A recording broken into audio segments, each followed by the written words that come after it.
Hi అండి, అందరికీ good morning.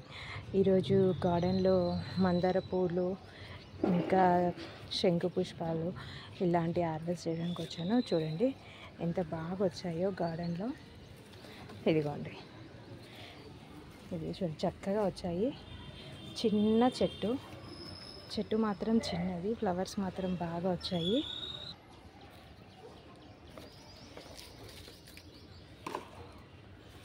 ఎంత చక్కగా వచ్చాయి, పెద్దగా మంచి రెడ్ కలర్, అమ్మవారికి ఇష్టమైన కలర్. ఇదిగో ఇంకా శంకు పుష్పాలు కూడా ఇక్కడే ఉన్నాయి. ఇదిగో గులాబీలు కూడా ఉన్నాయి. ఇదిగోండి,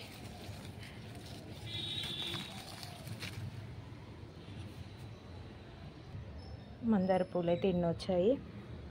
చాలా బాగా యూజ్ అవుతున్నాయి నాకు మాత్రం గార్డెన్లో వచ్చిన ఫ్లవర్స్. ఇదిగోండి కరేపాకు చూసారా అండి, పువ్వుతో వచ్చింది. గింజలు వస్తాయి. ఈ గింజలు మాత్రం మనకు హెయిర్ ఆయిల్కి ఉపయోగపడతాయి. ఇదిగో చూడండి, కరేపాకు కన్నా కరేపాకు గింజలు చాలా బాగుంటుంది హెయిర్కి. ఇదిగోండి కరేపాకు, అసలు నా గార్డెన్లో కరేపాకు లేదండి. దీన్ని మాత్రం ఎలా అలా బ్రతికించుకున్నా. ఇప్పుడే ఇగుర్లు వస్తున్నాయి. ఇదిగోండి, ఇప్పుడే స్టార్ట్ అయింది కదా, ఇంకా కొన్ని రోజులు అయితే కాయలు అయిపోతాయి. ఇదిగోండి ఈ పూలు కూడా చాలా బాగా వచ్చాయి. మంచిగా దేవుడికి పెట్టడానికి ఈజీగా ఉంటుంది. ఇదిగో గుత్తులుగా వచ్చాయి చూడండి. చాలా మొగ్గలు కూడా చాలా ఉన్నాయి, హార్వెస్ట్ చేసుకుందాం.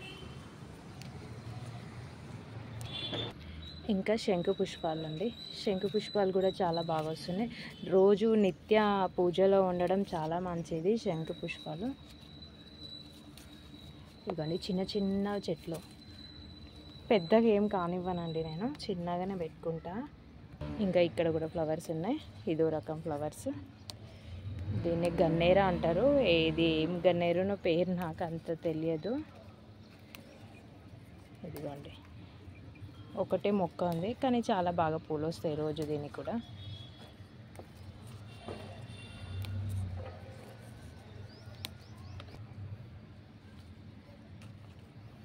ఇదిగోండి మందార పూలు, శంకు పుష్పాలు, ఈ ఫ్లవర్స్, రోజ్ ఫ్లవర్స్, మొత్తం 4 రకాలు వచ్చాయండి. సరిపోతాయి పూజకి. ఇప్పుడు తోటకూర హార్వెస్ట్ చేస్తాను. ఇదిగోండి, దీంట్లో వైట్ కలర్ తోటకూర ఉంది, చిన్న ఉంది. చాలా థిక్గా పోసుకున్నాను, అందుకే హార్వెస్ట్ చేసుకుంటున్నా. కొంచెం వేరే దానికి పెరుగుతుంది కదా, గాలి తగులుతుంది. ఇదిగోండి థిక్గా ఉంది తోటకూర. ఇలానే చల్లుకున్నానండి, మనకు ముందున్న గింజలతోటే ఇలా చల్లుకున్నాను. ఇదిగో ఈ సమ్మర్లో కూడా తోటకూర రావడం చాలా హ్యాపీ అనిపిస్తుందండి. ఎందుకంటే తోటకూర సమ్మర్లో ఆకుకూరలు తినాలి అంటారు కదా, అందుకోసం.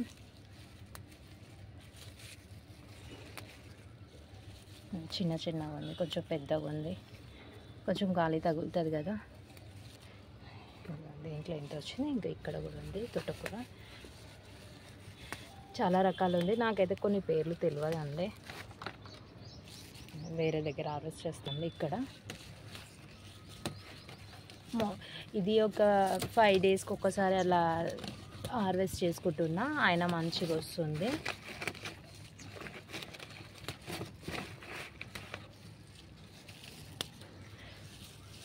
కొంచెం లేతగా ఉన్నప్పుడు తెంపుకుంటేనే బాగుంటుందని.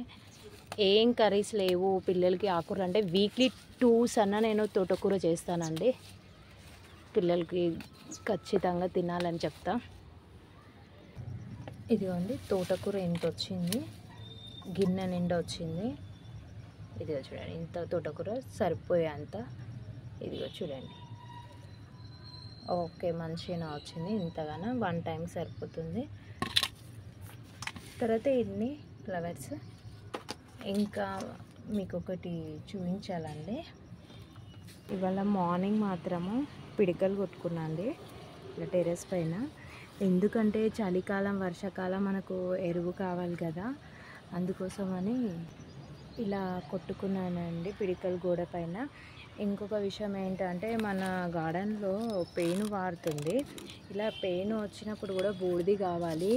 ఈ కాలంలో బూడిది ఎక్కడ దొరుకుతుందండి, అందరిని అడగడం అవ్వదు. విలేజ్లలో అయితే దొరుకుతుంది. చూడండి అక్కడ దాకా పిడికలు కొట్టుకున్నా.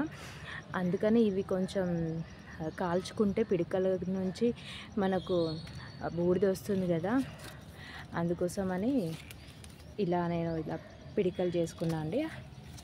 చూడండి అక్కడ దాకా కొట్టుకున్నా.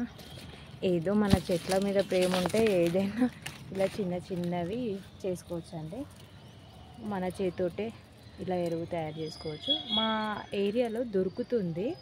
అందుకని నేను మార్నింగే, ఎండ బాగుంది కదా, అందుకనే తొందరగా మార్నింగ్ టైంలోనే ఇలా పిడికలు చేసి పెట్టుకున్నా. కొంచెం ఈవినింగ్ కల్లా కొంచెం డ్రై అయిపోతే రివర్స్ చేద్దాం అనుకుంటున్నా. చూడాలి మరి. ఈ వీడియో మీకు నచ్చితే లైక్, షేర్, సబ్స్క్రైబ్ అండి. Thank you.